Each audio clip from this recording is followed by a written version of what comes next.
Bueno, Europako batzordeak esaten genuen, Adrian, eurogunerako eta batasun osorako aurreikuspen ekonomikoa plazaratu berri duela, 2016an eta 2017an hazkundea lehen pentsatzen zutena baino 10 bat txikiagoa izango duela uste du orain, hala barne produktu gordina eurogunean aurten 1,6 haziko da, 1,8 datorren urtean, batasun osoan 1,8 aurten eta 1,9 datorren urtean. Hazkunderen apaltze txikia azaltzerakoan, Europako batasunak aipatu dituen arrazoiak dira, bazkide komertzial garrantzitsu batzuen jarduera moteltzen ari dela, eta petroleoaren eta euroa beraren merkatzeak ekarri dituen abantailak ere apaltzen ari direla. Ziurgabetasun ekonomikoa ere kontuan hartzen du, besteak beste Brexit denaren arriskua. Ze balorazio egiten duzu, Adrian, Europako batzordeak egin duen aurreikuspen berri honen inguruan? Bueno, nik uste nahiko azterketa logikoa dela. Hau da, epe laburreko azterketak eta valorazioak nolabait bere kontestuan kokatzen ari da.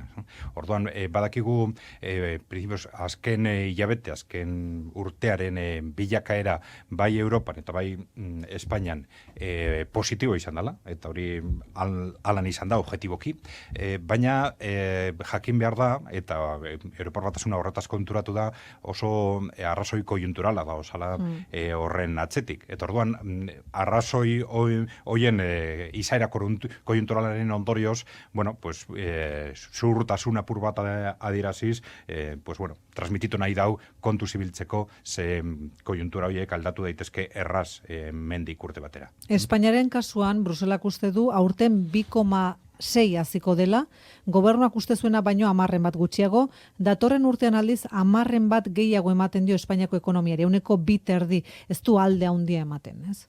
Ez, nik uste dut Europar Batasunak eta Espainiako gobernuan egiten zen aurrikuspenak hazkundearen aldetik bueno, oso antzekoak direla eta nahiko bat etorten ari direla.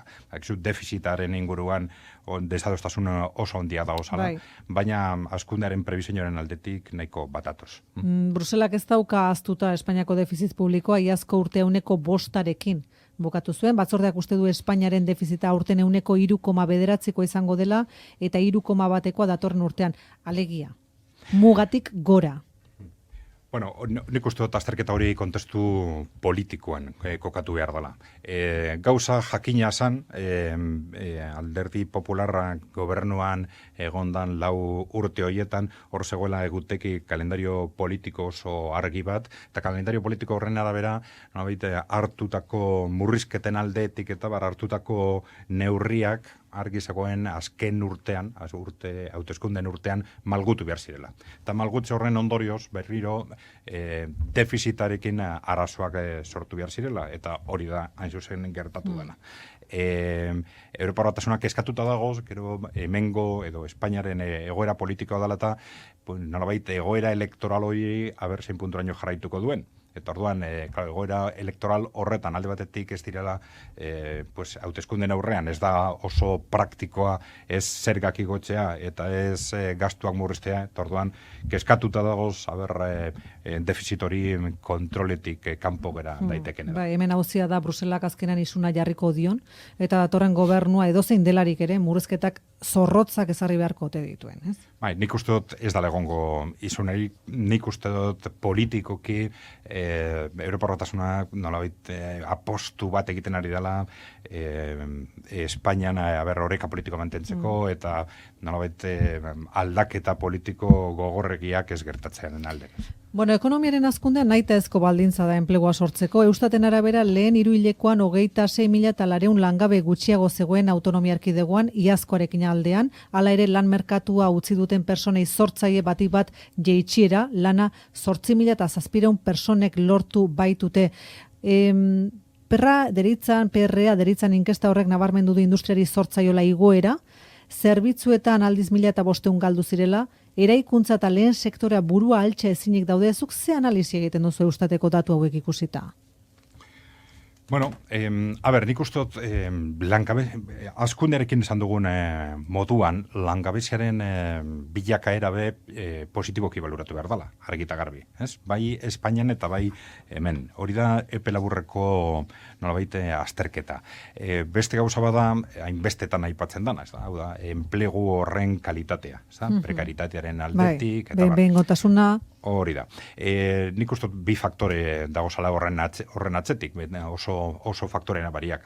Bata da, krisialdi batetik ateratzen, hasteko momentuan oso logikoa da enpresak oso zuhur jokatzea, lanpostu berriak sortzeko orduan, eta bi aldiz pentsatzea aldamen neurrian lanpostu finkoak sortu aurretik.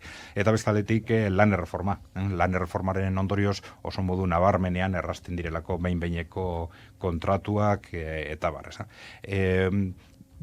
Kontutan hartu behar dugu bebai, berriz ere horrek sortzen duen desoreka konkretuki Euskal Herrien, ez da? Ze, klau, gertaera hori bardin gertatzen ari da, bilakaeran bardin gertatzen ari da bai Espainian eta bai Euskal Herrian. Espainian nik uste erraz justifikatu daiteke alderdi popularrak jarritako helburuen arabera, helburu estrategikoen arabera, hemen ez dira erraz ulertzen.